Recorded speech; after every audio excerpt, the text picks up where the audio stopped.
Assalamualaikum warahmatullahi wabarakatuh. Saya Paristianti Nurwardani, Kepala Lembaga Layanan Pendidikan Tinggi Wilayah 3, saat ini betul-betul akan membawa satu kegiatan yang sangat luar biasa, yaitu Kampus Outlook 2023.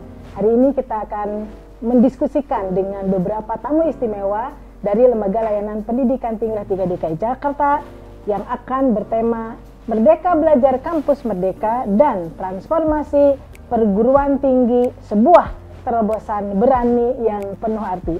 Para pemirsa yang ada di seluruh Indonesia ataupun dimanapun Anda berada, tentu saja kita semuanya tahu bahwa kebijakan Mas Menteri Nadiem Makarim pada Merdeka Belajar, terutama di perguruan tinggi negeri dan perguruan tinggi swasta, adalah berupa transformasi pendidikan tinggi. Kebijakan-kebijakan yang diambil dalam transformasi pendidikan tinggi diantaranya adalah keluarnya peraturan, yaitu Permendikbud nomor 3 tahun 2020 tentang Standar Nasional Pendidikan Tinggi, dan di dalamnya mengandung kebijakan tentang Merdeka Belajar Kampus Merdeka. Regulasi lain yang ada di dalam transformasi pendidikan tinggi adalah Kepmendikbud nomor 3 tahun 2021 terkait dengan 8 indikator kinerja utama perguruan tinggi. Selain itu, terdapat juga Permendikbud nomor 5, yaitu tentang akreditasi perguruan tinggi dan program studi. Dan kami semuanya sekarang ini ingin menyapa kepada seluruh insan dikti bahwa tujuan pendidikan tinggi adalah menciptakan lulusan yang mempunyai soft skill dan hard skill, terutama menciptakan lulusan yang beriman dan bertakwa kepada Tuhan Yang Maha Kuasa, kemudian berakhlak mulia, sehat, berilmu, cerdas, terampil, dan tentu saja harus relevan dengan perguruan tinggi, yang harus relevan dengan kebijakan dunia usaha dan dunia industri di era global dan di era digital. Oleh sebab itu, kami sangat yakin kebijakan Mas Menteri Nadiem Makarim pada kegiatan Merdeka Belajar Kampus Merdeka akan meningkatkan relevansi lulusan pendidikan tinggi dengan kebutuhan dunia industri dan dunia usaha. Kebijakan Merdeka Belajar Kampus Merdeka memberikan kesempatan 3 semester kepada mahasiswa di perguruan tinggi untuk dapat belajar di luar kampus atau di luar program studi.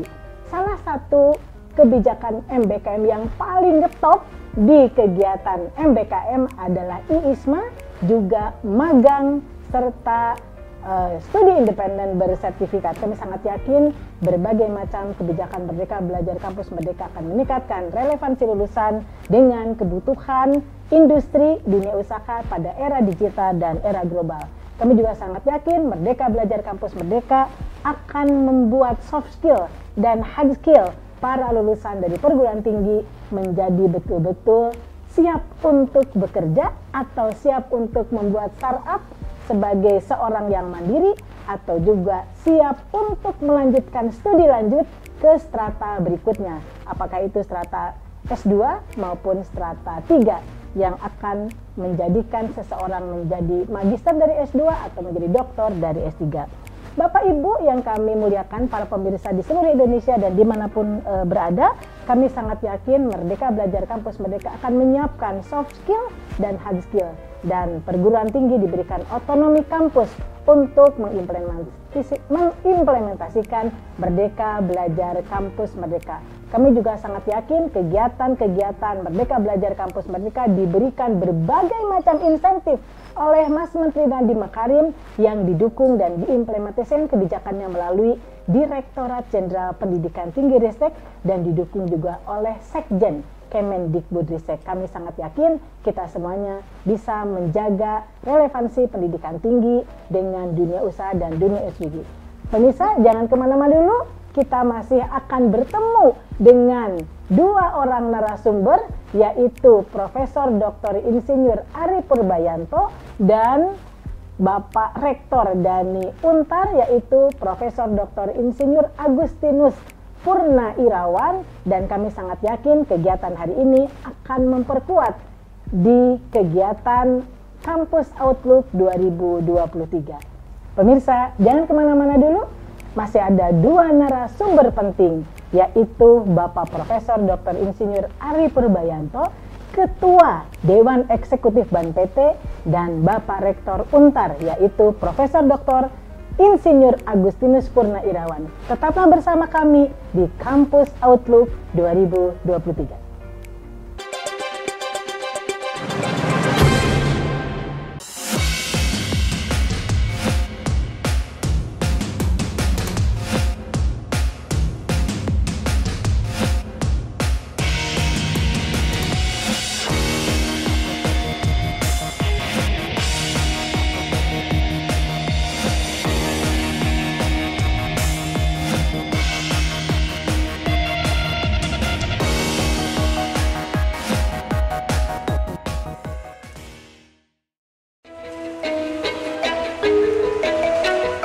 Pagi semuanya.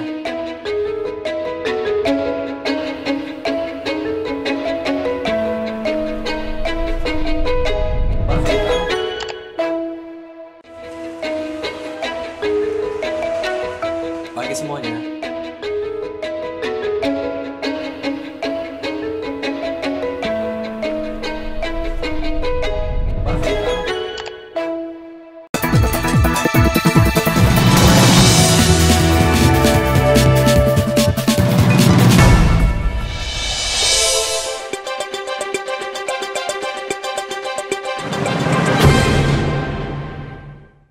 Pemirsa, terima kasih Anda masih bersama kami di Jakarta Kampus Outlook 2023.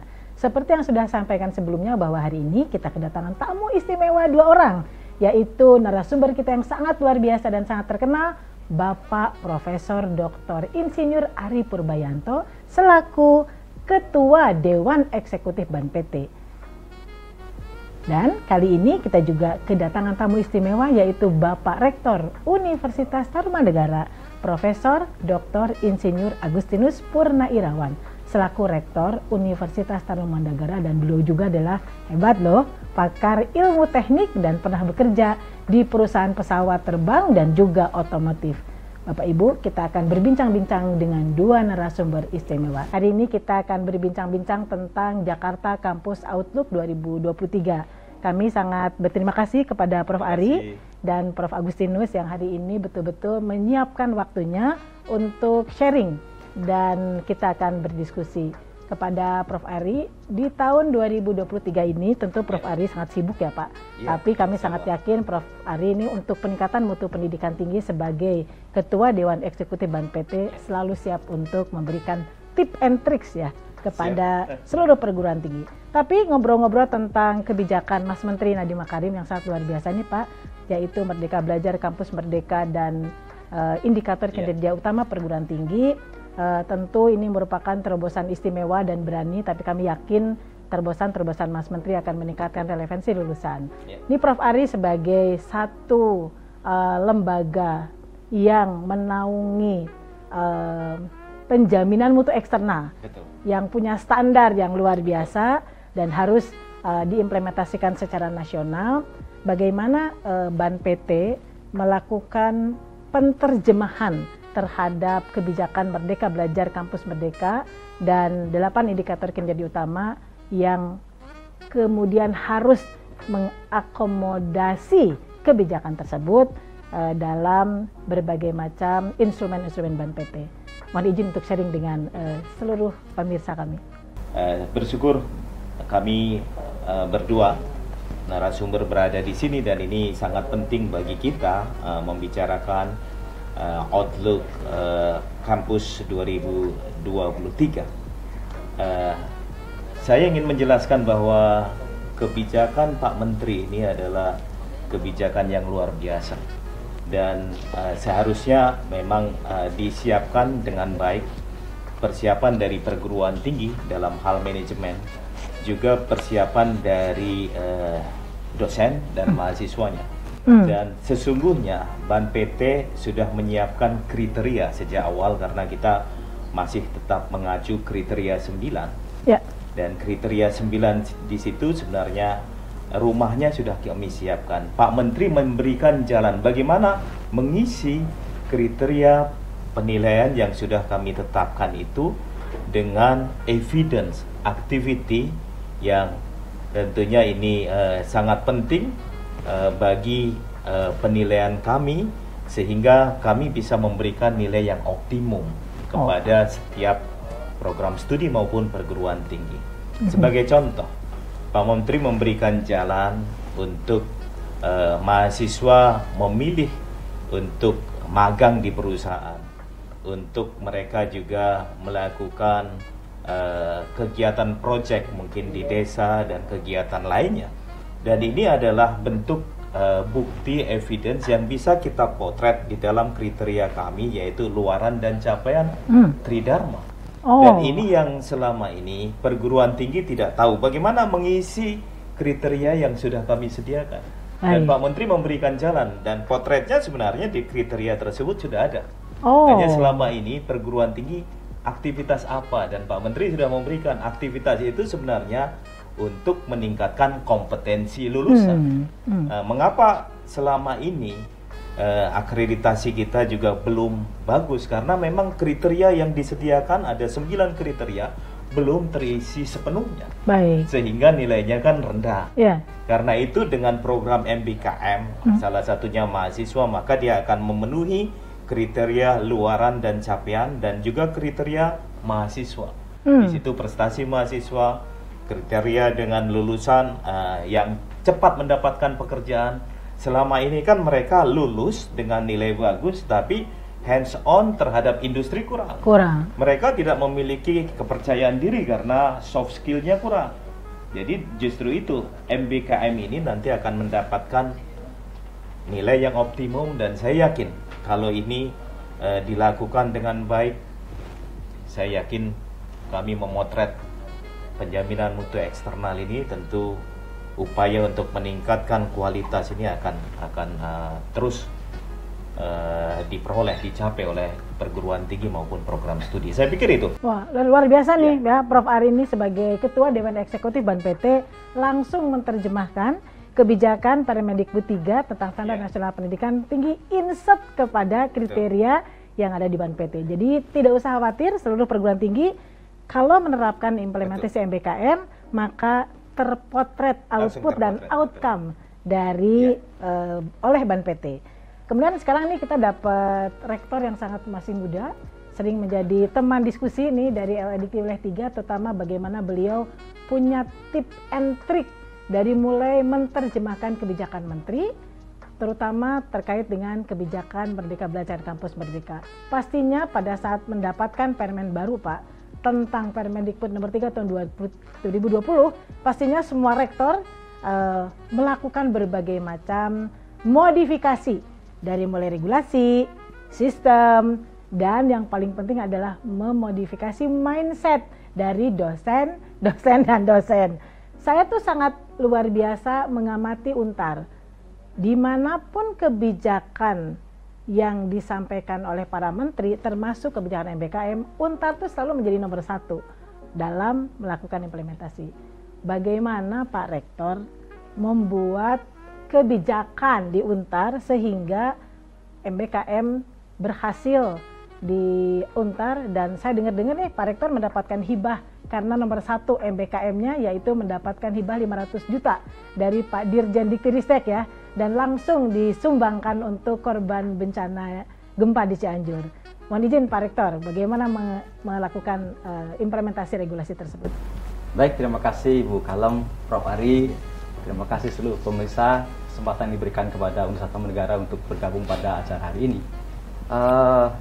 Pertanyaan yang luar biasa, karena ini kita flashback ke belakang ya, 2020 pada saat Permendikbud nomor 3 tahun 2020 diluncurkan, dan pada saat diluncurkan pertama kali tentu kami membaca, melihat apa isinya dan seterusnya. Tapi kemudian kena pandemi. Jadi memang pada saat transformasi itu ada sesuatu yang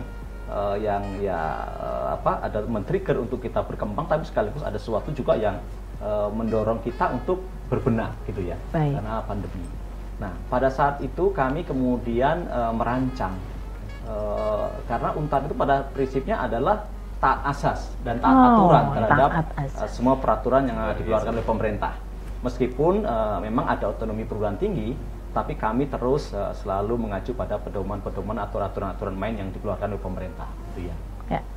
Nah, kami bersepakat dengan seluruh pimpinan dan yayasan juga, Yayasan Taruman Negara, untuk merubah semua sistem menyesuaikan dengan Permendikbud nomor 3 tahun 2020. Wow, luar biasa nih, tepuk tangan untuk Untar. Sudah terpenuhi semua kriterianya. Betul. Jadi pertama, peraturan akademik kami kumpulkan kembali, kami olah untuk disesuaikan. Kemudian turunan kedua adalah pembenahan kurikulum. Seluruh kurikulum S1 waktu itu kami rubah menjadi kurikulum 2020 tentang MBKM. Luar biasa. Wow. Terus kemudian langkah berikutnya adalah kami membuat pedoman operasional untuk melaksanakan secara khusus di Universitas Negara, baik itu yang nanti menyangkut hibah MBKM maupun MBKM yang diselenggarakan secara mandiri. Baik. Bersama mitra. Nah, setelah itu selanjutnya tentu kepada seluruh dosen, seluruh mahasiswa, semua disosialisasi, termasuk calon mahasiswa baru dan orang tuanya. Bentuk parenting. Jadi parenting itu kita sampaikan bahwa memang Untar sudah berubah dengan MBKM. Maka nanti harus ada penyesuaian-penyesuaian yang mungkin Bapak Ibu orang tua yang selama ini menyekolahkan putra-putrinya akan berubah nih. Nah, kita harus sama-sama berubah karena program pemerintah juga sudah berubah. Tentu kami juga menekankan keunggulan yang mau dibangun di Untar dengan nilai-nilai integritas, profesionalisme, entrepreneurship yang kami punya, IPE yang kami punya, mau kami insetkan dalam MBKM. Saya kira itu kemudian menjadi satu dasar yang kuat untuk melaksanakan MBKM ini. Wah, luar biasa ya. Ini program yang inovasinya adalah parenting orang tua agar aware bahwa betul, anaknya itu kalau pakai kurikulum MBKM 2020 di Untar ada kemungkinan belajar 3 semester di luar kampus. Betul. Wah, ini kayaknya harus sering-sering disosialisasikan ya inovasi parenting ini, sama membuat panduan khusus di Untar tentang MBKM untuk seluruh sivitas akademika. Wah, luar biasa. Pantesan ya Pak ya, unggul terus ya Pak ya. Terima kasih. Ya, semoga kedepannya tetap selalu menjadi inspirasi bagi perguruan tinggi di seluruh Indonesia, Pak Rektor. Amin. Ya, Pak Ketua Dewan Eksekutif Ban PT. Wah, ini Prof Ari ini luar biasa nih sahabat saya. Kami ingin mengetahui juga salah satu transformasi pendidikan tinggi Mas Menteri di MBKM itu adalah mengeluarkan Permendikbud. Tapi sebelum kita lanjutkan pertanyaan-pertanyaan berikutnya, pemirsa tahan dulu, jangan kemana-mana. Masih banyak pembahasan penting dan sangat menarik untuk didiskusikan. Selanjutnya tetaplah bersama kami di Kampus Outlook 2023.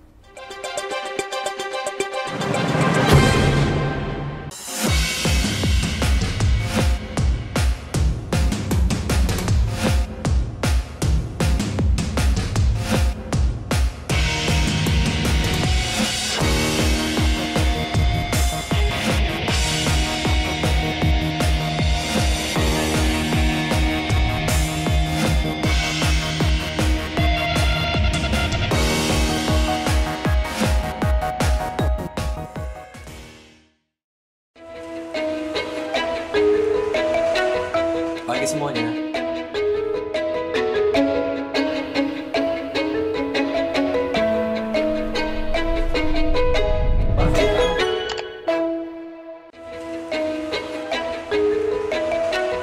Pagi semuanya.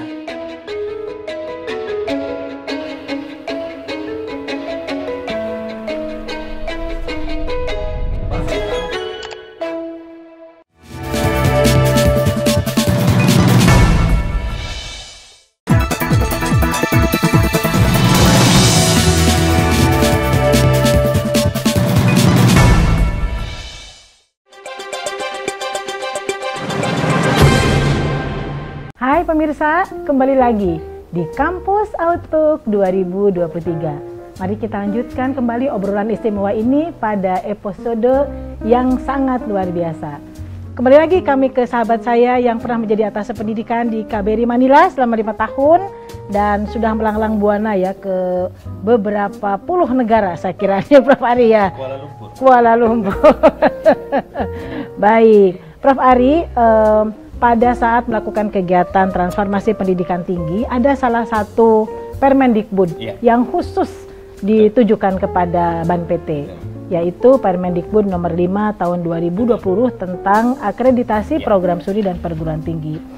Saya sangat yakin Prof. Ari dengan berbagai macam pengalaman menjadi dosen, menjadi tenaga ahli, menjadi staf ahli, menjadi atase, menjadi diplomat di Kuala Lumpur, kami sangat yakin akan memberikan banyak inovasi kepada Ban PT dalam rangka mengimplementasikan Permendikbud nomor 5. Boleh izin Prof. Ari sharing, inovasi apa saja yang dilakukan oleh Ban PT terkait dengan Permendikbud nomor 5 2020? Baik, terima kasih Bu Paris, Kepala Lembaga LL Dikti Wilayah 3 ya, Jakarta. Betul. Jadi sejak kami tentu dilantik untuk mengawal Dewan Eksekutif Badan Akreditasi Nasional Perguruan Tinggi, kami sudah memang diarahkan oleh Pak Mas Menteri dan juga Bu Sekjen, jangan sampai ada lagi perguruan tinggi maupun program studi dibuat repot dengan data-data administrasi. Siap. Permendikbudnya sudah mengarahkan, undang-undangnya juga sudah mengarahkan bahwa perkuat pendataan di PD Dikti. Jadi kita akhirnya memutuskan di awal kami melaksanakan penugasan, melakukan revisi proses perpanjangan akreditasi program studi dan perguruan tinggi. Itu adalah inovasi pertama kami, sehingga kami waktu itu prosesnya cukup panjang karena tentu harus ditetapkan oleh Majelis Akreditasi. Kami berproses mulai Maret dan alhamdulillah bulan Juni 2022 disetujui oleh Majelis Akreditasi, sehingga kami running yang disebut dengan PEPA atau pemantauan dan evaluasi akreditasi perguruan tinggi dan program studi sejak 1 Juli 2022. Dan sejak itu perguruan tinggi praktis tidak akan lagi direpotkan dengan membuat borang dokumen akreditasi, membuat ada dua yang dilakukan DK dan LEK, yaitu dokumen tentu akreditasi yang memang harus dimasukkan, kemudian data juga harus disiapkan. Padahal kementerian kita sudah menyiapkan rumah besar big data yang harus semestinya diupdate. Dan sejak 1 Juli proses pemantauan tidak melibatkan lagi asesor, tapi langsung mesin komputer yang bermain. Baik. Dan setiap perguruan tinggi program studi dipantau datanya untuk proses perpanjangan yang disebut di dalam aturan Pak Menteri selalu menyebut perpanjangan otomatis. Itu by machine. Dan alhamdulillah kami bersyukur dengan proses ini perguruan tinggi tenang. Jadi tinggal melihat datanya sudah update belum di PD Dikti, dan alhamdulillah rasio kesuksesan untuk PT di tahap 1 83%. Woi, luar biasa. Untuk program studi memang ini yang masih berat, 63%. Jadi memang program studi harus memperbaiki datanya. Tetapi kami cukup puas. Itu adalah rasio lolos pantau 1. Dan kita memberikan kesempatan pada saat tidak lolos mereka segera memperbaiki data di PD Dikti. Artinya dengan inovasi ini semua sadar, aware bahwa data itu harus diperbaiki di PD Dikti. Dan ini juga data itu dilihat oleh mata seluruh orang di dunia. Baik. Kita tidak boleh menyembunyikan data itu terpampang jelas. Jadi ketahuan, kalau perguruan tinggi datanya nggak update, merah semua raportnya. Dan itu pasti tidak akan lolos pantau. Nah, itu salah satu yang kita lakukan di awal tahun. Dan tahun ini adalah menjadi tantangan kami yang cukup besar juga. Kami akan meninjau kembali instrumen akreditasi kami, instrumen untuk akreditasi perguruan tinggi dan program studi. Dan kita akan terus menyesuaikan dengan kebutuhan dan juga perkembangan pendidikan tinggi di Indonesia. Kebutuhan kita akan memotret seluruh kebijakan yang ada termasuk pelaksanaan MBKM, meskipun ruangnya sudah disediakan, tapi mungkin nanti lebih eksplisit lagi. Termasuk juga keinginan dari Komisi Pemberantasan Korupsi untuk memasukkan bagian-bagian yang penting, khususnya untuk good university governance, yaitu tata kelola perguruan tinggi yang baik. Ya. Supaya tidak ada lagi rektor yang terjerat dengan kasus korupsi. Nah, ini penting. Mantap, dan Prof. PT siap untuk itu dan kita akan memotret. Jadi pada saat suatu perguruan tinggi rektornya bermasalah, berarti ada tata kelolanya yang dipertanyakan. Ya. Apakah ini akan berpengaruh terhadap proses pembelajaran? Ya. Pasti dong, kalau uangnya diambil, pembelajarannya pasti nggak bisa ya. PKM dan lain-lain. Iya. Dan ini nanti tentu kita punya instrumen untuk melakukan evaluasi, monitoring, kita melakukan turun lapang untuk itu. Saya pikir itu, Bu Baik. Paris yang bisa saya jelaskan. Wah, Prof Adi luar biasa ya. 3 inovasi tapi semuanya membumi. Ya, jadi saya juga sangat yakin nih, pasti Prof Agustinus ini akan juga memberikan diskusi yang sangat inspiratif buat kita semuanya. Melihat kesuksesan UNTAR selama 2 tahun mengimplementasikan Merdeka Belajar Kampus Merdeka, baik mengikuti program flagshipnya Mas Menteri di Kementerian, UNTAR juga inovatif ya Pak ya, membuat MBKM Mandiri. Pertanyaan saya adalah, setelah 2 tahun melakukan MBKM flagship Mas Menteri dan UNTAR membuat MBKM Mandiri, berapa besar peningkatan relevansi lulusan UNTAR terhadap dunia kerja dan dunia industri? Monggo Prof Agustinus. Baik, terima kasih Bu Kalem.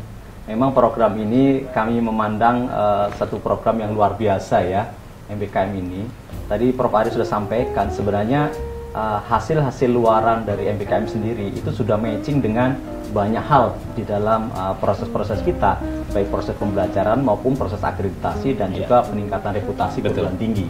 Saya kira kalau itu dikelola dengan bagus, pasti akan meningkatkan reputasi perguruan tinggi itu sendiri. Nah, di UNTAR dengan berbagai macam kegiatan MBKM yang sudah dilakukan, baik itu yang hibah dari Dikti maupun kolaborasi antar perguruan tinggi dan juga memang internal UNTAR membuat sendiri, itu sudah membuat sedemikian mahasiswa itu bersemangat. Dulu kan mahasiswa itu merasa bahwa ego dari prodinya itu sangat kuat ya. Iya. Nah, sekarang dengan dengan MBKM ini mahasiswa bisa bertukar. Ya. Artinya apa? Kita membuka diri untuk bisa menerima keilmuan yang lain yang pasti nanti juga akan membangun kolaborasi di dalam industri di mana mereka berprofesi kan. Baik. Dan itu terbuka. Dan saya kira kita begitu semangat menjalankan ini para mahasiswa. Kita lihat tren data kami setiap semester.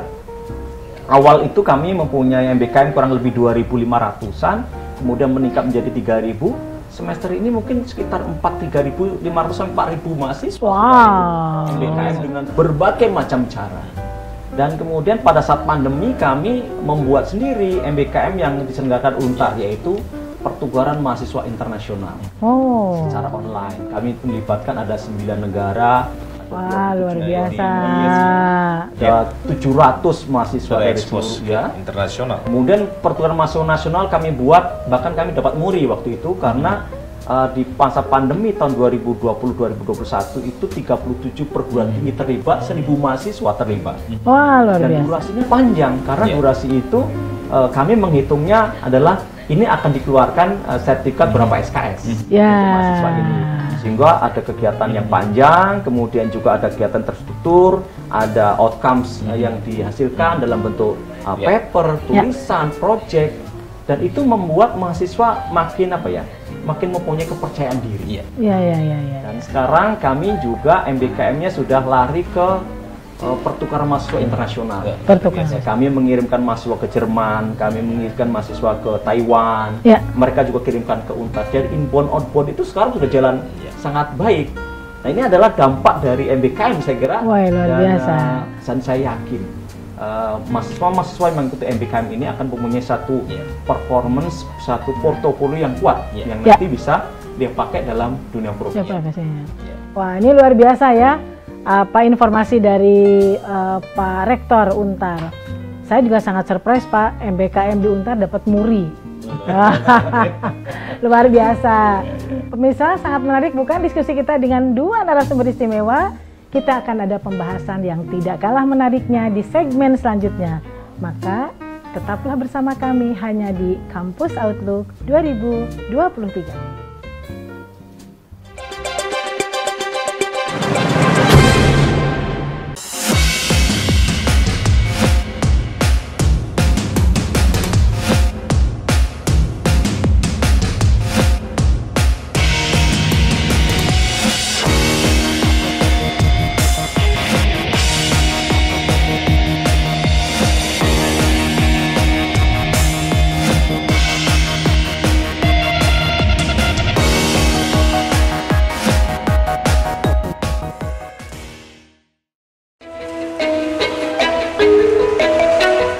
Pagi semuanya.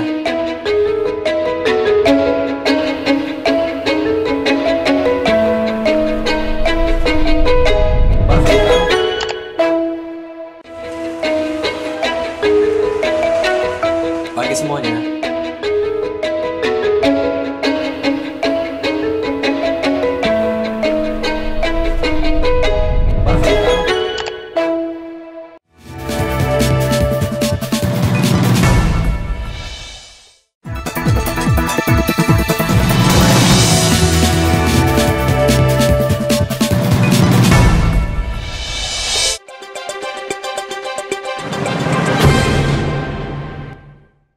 Kembali lagi di Kampus Outlook 2023 bersama tentu saja dua narasumber kita yang sangat istimewa. Kita akan melanjutkan diskusi yang menginspirasi dari Jakarta untuk Indonesia.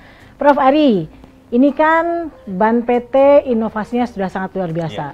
Dari mulai regulasi, sistemnya sudah terintegrasi dengan PD Dikti, kemudian PEPA-nya juga 80% perguruan tinggi sudah sangat luar biasa bagusnya.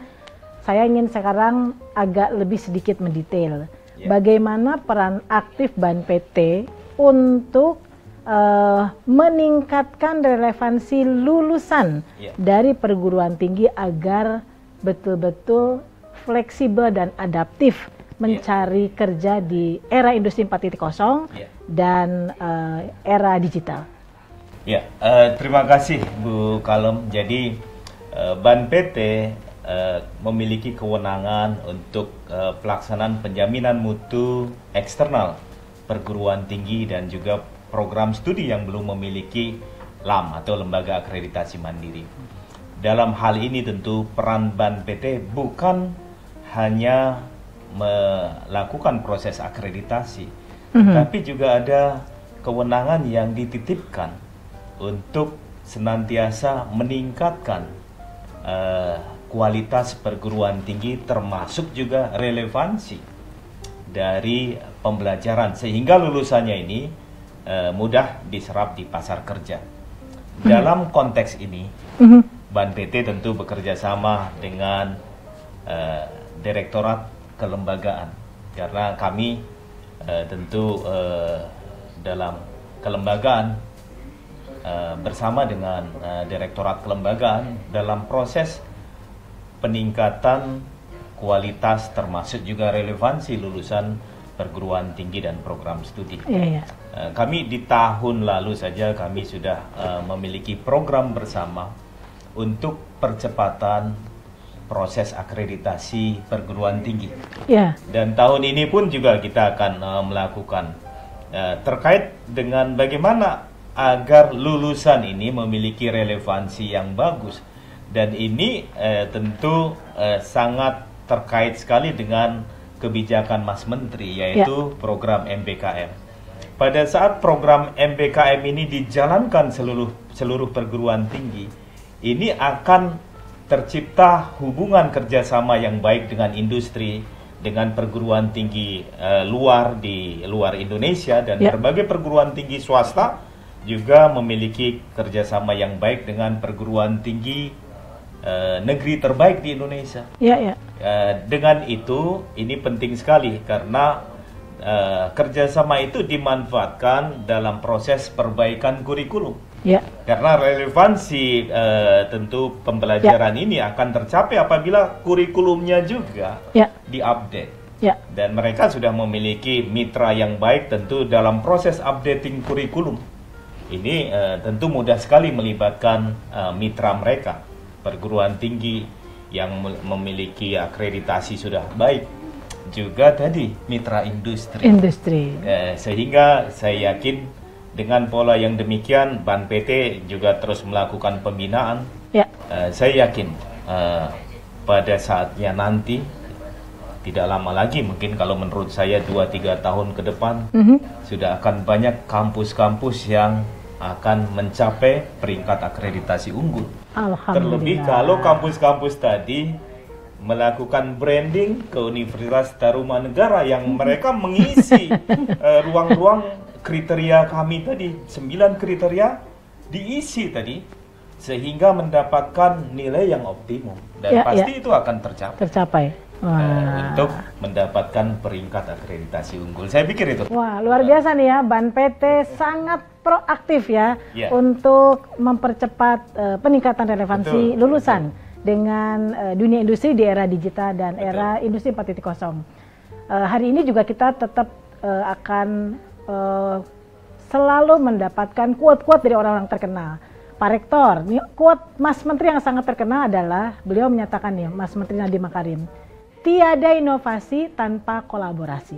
Itu quote yang selalu beliau dengung-dengungkan dimanapun beliau berada, terutama kalau saat menjadi narasumber di pendidikan tinggi. Pertanyaan saya kepada Pak Rektor adalah, Pak Rektor sudah begitu proaktif melakukan inovasi dan improvisasi untuk kurikulum di Universitas Tarumanegara pada setiap program studi agar nanti bisa mendukung MBKM di universitas.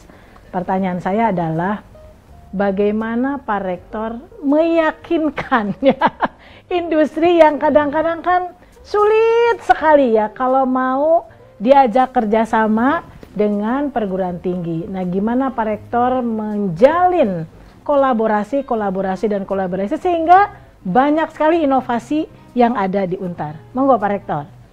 Baik, terima kasih Bu Kalem. Terima kasih, jadi inspirasi juga dari Prof. Ari tadi. Kalau di Untar, sejak ulang tahun Untar ke-60 tahun sudah 60 tahun. Sekarang 63, mau 64 tahun ini, kami meluncurkan tagline Untar untuk Indonesia. Luar biasa. Tagline Untar untuk Indonesia itu dimaknai bahwa apa yang dimiliki Untar harus di-sharingkan kepada masyarakat, dan kami juga mendapatkan banyak inspirasi dari masyarakat untuk kami bawa di dalam proses-proses pembelajaran di Untar. Nah, itu berdampak positif karena sekarang ini di Untar kami mempunyai lebih dari 300 kerjasama, baik itu dengan industri dalam dan luar negeri, dengan kementerian, dengan Pemda, dengan program-program mitra dari luar negeri juga cukup banyak. Nah, artinya apa yang disampaikan tadi oleh Bu Kalem bahwa kita ini melakukan kegiatan harus berbasis kolaborasi itu memang tidak bisa dihindari. Tanpa kolaborasi tidak mungkin kita melakukan sendirian. Nah, oleh karena itu kami juga membangun kolaborasi banyak sekali dengan mitra-mitra perguruan tinggi, mau besar mau kecil. Untar tidak pernah memandang, karena pada saat kita berkolaborasi dengan perguruan tinggi yang kita pandang kecil, kita banyak memberikan sesuatu. Tapi dengan perguruan tinggi yang lebih besar, kita banyak belajar juga. Jadi artinya itu saling menguatkan buat Untar. Dan ini menjadi satu kebijakan yang memang dibuat di Untar, bahwa semua prodi harus mempunyai mitra, harus berkolaborasi dengan siapa saja, dan kami sangat senang untuk bisa menandatangani MOU, MOA, bahkan langsung pada IA, Implementation Agreement, itu langsung kami jalankan. Dan saya kira ini dampaknya sangat kuat ya, sangat kuat karena mitra-mitra industri itu berdatangan. Karena apa? Karena mereka membutuhkan juga teman-teman mahasiswa yang mau magang di tempat mereka. Dan mereka persiapan untuk rekrutmen karyawan. Sehingga mereka seperti investasi. Investasi di Untar dengan cara tadi memberikan sesuatu, apakah itu masukan kurikulum, masukan peralatan, juga hibah-hibah pembelajaran. Kemudian mahasiswa diminta datang kepada mereka untuk bisa magang. Bahkan ada yang magang 1 semester, kemudian nggak boleh berhenti, harus tambah 1 semester. Saya bilang kasih 2 semester, tidak ada masalah. Yang Ya. penting semuanya happy, semuanya oke, kami tidak ada masalah. Baik. Dan konversi nilai di Untar juga tidak ada masalah sama sekali. Oh, Semua luar prodi, biasa. dosen happy untuk konversi nilai. Baik. Karena semua proses-proses ini kan berdampak juga pada penilaian Penilaian. oleh pihak lain. Betul. Dan biasanya itu kesulitannya adalah bagaimana mengkonversi nilai di Betul. dalam perguruan tinggi. Ya. Dan kami sudah buat aturan, semuanya oke. Alhamdulillah. Wah, luar biasa nih ya. Inspirasi dari Untar untuk Indonesia. Luar biasa ya. Pak Rektor, Prof. Ari, ini kita nih sebetulnya diskusi tentang Jakarta Outlook 2023.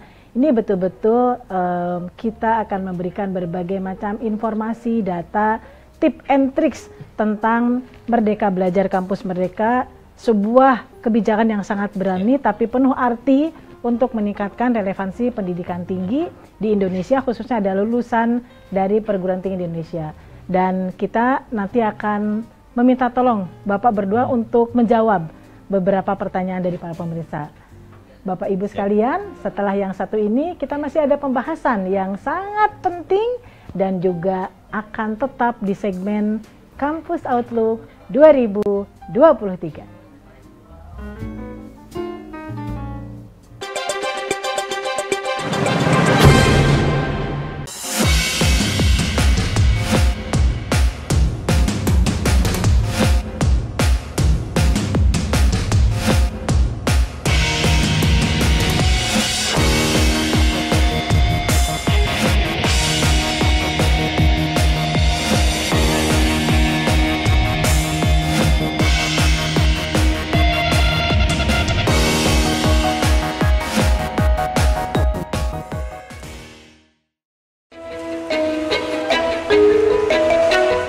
Pagi semuanya.